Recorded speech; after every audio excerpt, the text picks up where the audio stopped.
Hi everyone, I'm Ryan, welcome back to my garage. So, this week, new stuff.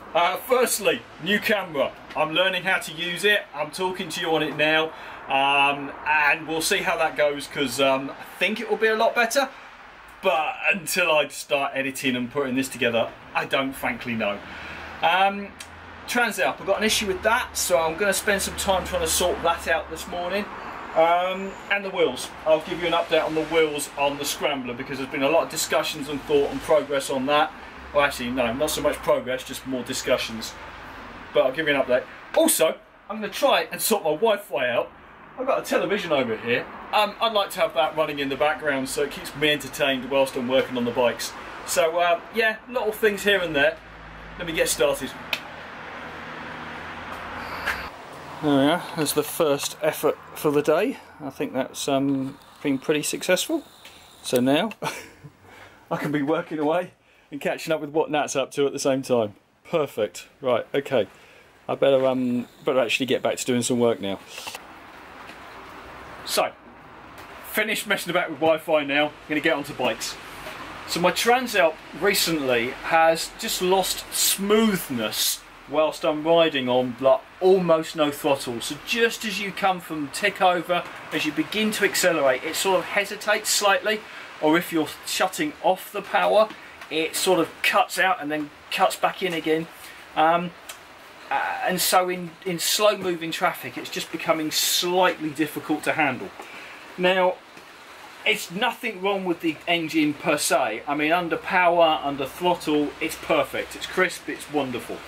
So I'm thinking it's possibly the throttle position sensor is getting a bit worn, a bit dirty. I don't know if it's serviceable, probably not. But the one thing I haven't done, I have changed the spark plugs, I've checked many things, but I haven't changed the air filter. So I'm going to start by doing that now. And the reason I hadn't done it before is because it's a nightmare of a job. I've got to take all the fairings off and lift the tank, and it's buried deep inside this bike. But I'm going to do that now, just rule that out. Hopefully I'll find a very clogged filter, which would be naughty of me, but it's possible. Anyway, let me get on with that now, and I'll show you the main steps to achieve it, because yeah, it's not good. So, I said I was going to give you a summary of the main points of taking these off. This is the first side panel, and it is a nightmare. But for anyone who needs to do this on a Transalp, fundamentally, as far as I can work out, the panel sort of, to get it out, you have to undo the bolts that are low down and obvious, and then there are bolts in the front here. Let me show you this. There's fixings hidden in the front. So if you imagine that is buried deep within here, up underneath the light, you've got to find those, and then when you've taken the two fixings out from here, the one at the bottom, you have to remove the panel that sits across the top here, which is a couple of obvious connections, but then this thing still does not want to remove. And what you have to fundamentally do is sort of like twist it in a clockwise motion, or at least on this side, and then when you sort of twist it, all these hidden connections, which are on the top and the inside and under here, there's more connections under here, they sort of catch the frame. So that's what I'm saying. Remove all the fixings, and then when it looks like it still won't remove, try twisting it and then it will come off. Alright, now I've got to do the other side. Quick addition to that piece of advice. Yeah, twist it, but not too much, because this side has to go slide back. So I think you twist it slightly to remove the front clips, and then push it back towards the back of the bike to undo that there. That's how I think it should be done. In fact, don't follow me. Find it out for yourself.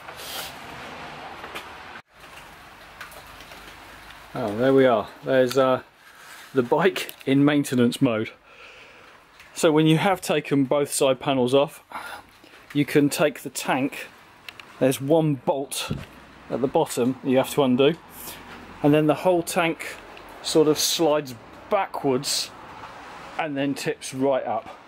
So I don't want to remove it completely.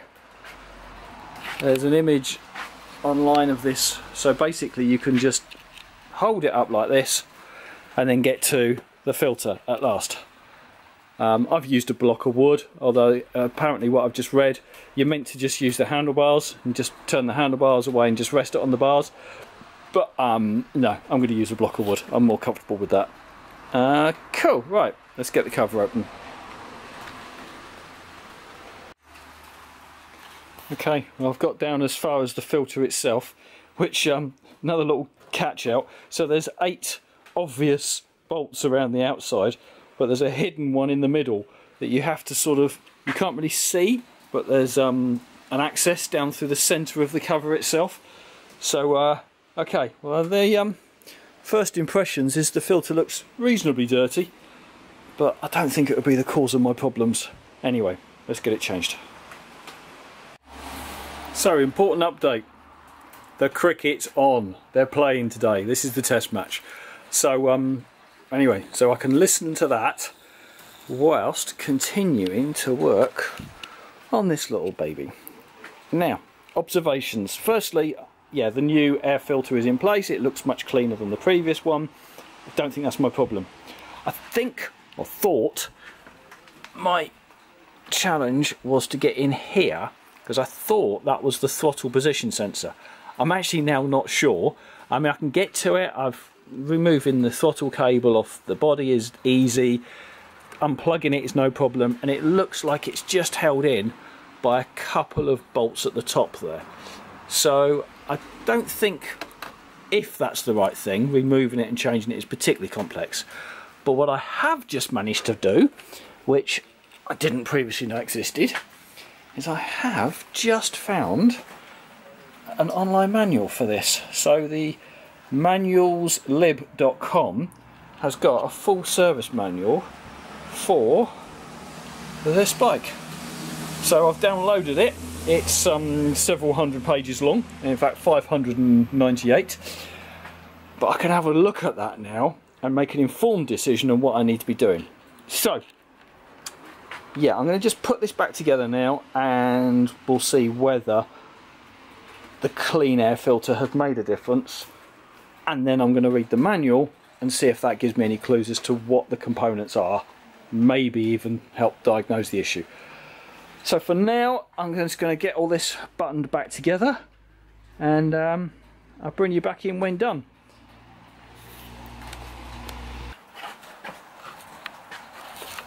So I thought that there was the throttle position sensor on this grey connector, and then I managed to find the service manual for this, and you look on here and it very clearly tells me that this grey connector is the fuel injection. So that's the injector, not a sensor at all. So I don't think that is my issue, so I'm glad I haven't tinkered with that any further. Okay, yeah, right, let's get that reassembled until I know what I'm doing. Okay, now I've found it. Throttle position sensor, 3-pin blue connector on the right hand side of the bike, which translates to, you have to just remove this little cover, and there it is. So there's the connector, plugs in underneath, and the throttle position sensor, if I get some light on it, is that thing there. That round thing there underneath this connector there. So it's held in by 2 fixings, but they clearly have a lot of adjustment on them, and I'm not about to touch those now, but I've identified where it is. Physically changing it is not difficult, although I haven't proven that's my problem, and equally I suspect there's some configuration or something that needs doing afterwards. Okay, so the book gives me good guidance on how to test this throttle position sensor.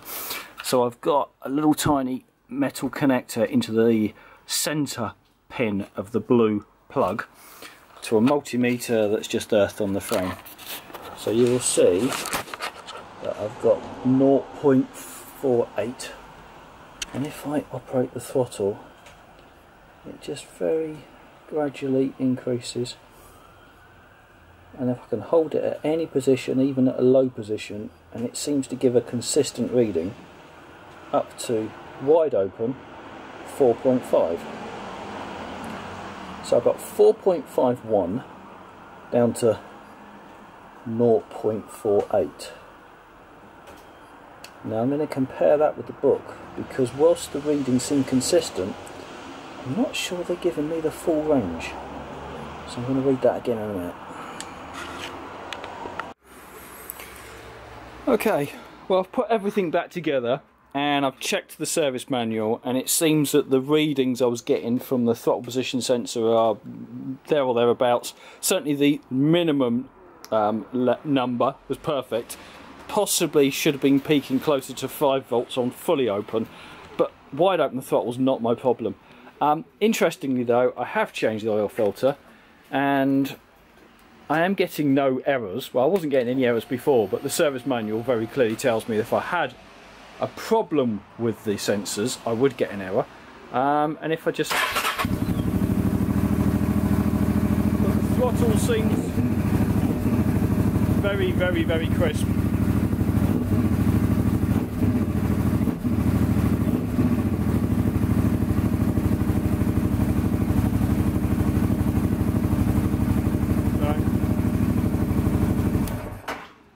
I don't know, it certainly seems to have started perfectly. It feels like it's responding nicely. I'm going to bolt it all back together, put all the panels back on. I'm not going out right now because this is what we've got today. Yeah, no, not fancying a test drive at the moment. Transalp's all back together. I can't think there's anything more I can do on that, so I need to take it out for a test ride before I can make any further decisions. It is very wet out there, so I will not be going out right now. So before I sort of start to wrap up, so the situation here, I've had further discussions with somebody who has managed to use one of these wheels, which we think is exactly the same as mine in this swinging arm. I have spoken to the company that he used. Very helpful, really nice to talk to. Now, they said they didn't have the records of exactly what they did last time, so they can't simply copy it, and they would need to see my wheel to determine if they can move it over as far as I'm asking them to. Now, assuming mine is identical to his, then it can be done because they've already done it. When I discussed with them the measurements that I'd taken, they said that sounded quite a bit and they couldn't possibly tell without seeing the wheel. Therefore, what I am thinking of doing is I've located another company which is local to me that rebuilds wheels, and I can physically take it to them and get their opinion. So that's my intention. During the next week, I'm going to carry that wheel into a business, put it on a counter and go, this is what I need, can you do it? And hopefully I'm going to get a yes or no. Because to send it all the way up the country to somebody who wants to look at it, you know, I'm potentially looking at £30–40 in courier charges to be told it can't be done. And I'm not keen to encounter that. So, which leads me back to some of your other comments. So it was pointed out to me that the hub on a Honda CM would also fit this swinging arm. So I had a good look for CM wheels available for me to buy. I found one in the UK. I tried buying it at what I thought was perfectly sensible money, but we didn't manage to reach an agreement. So the hub, the spokes that are being provided on that wheel are shot. They need to be just thrown away. But but he was really charging the money for the full wheel, so I thought that was being a bit cheeky. I can locate many hubs abroad, but you're looking at £60–70 courier charge to get them into the UK. There's a guy in Germany who seems to have a good selection. He wants about 120 for a wheel, which is not impossible, but they all need rebuilding again. So it's like, well, £120 for a wheel that I'm going to scrap and start again. I haven't made that decision yet. So I don't know what to do. So this is a question, an appeal. Have any of you got, or do you know anybody with old CM wheel hubs that they're willing to sell to me at sensible money? By sensible, you know, personally I feel that like £50 for a hub is sensible money, and I'm happy to pay that. Or a wheel from a CB400T, but they seem to be quite rare and difficult to locate in this country at all. All the ones I can find are in the US. The wheels aren't expensive, the courier charge is £120 plus to get them to the UK.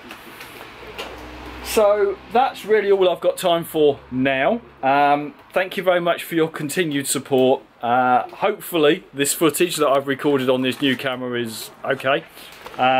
We will see. So please do like, subscribe to this channel, and I hope to see you all again very soon. Thank you. Bye for now.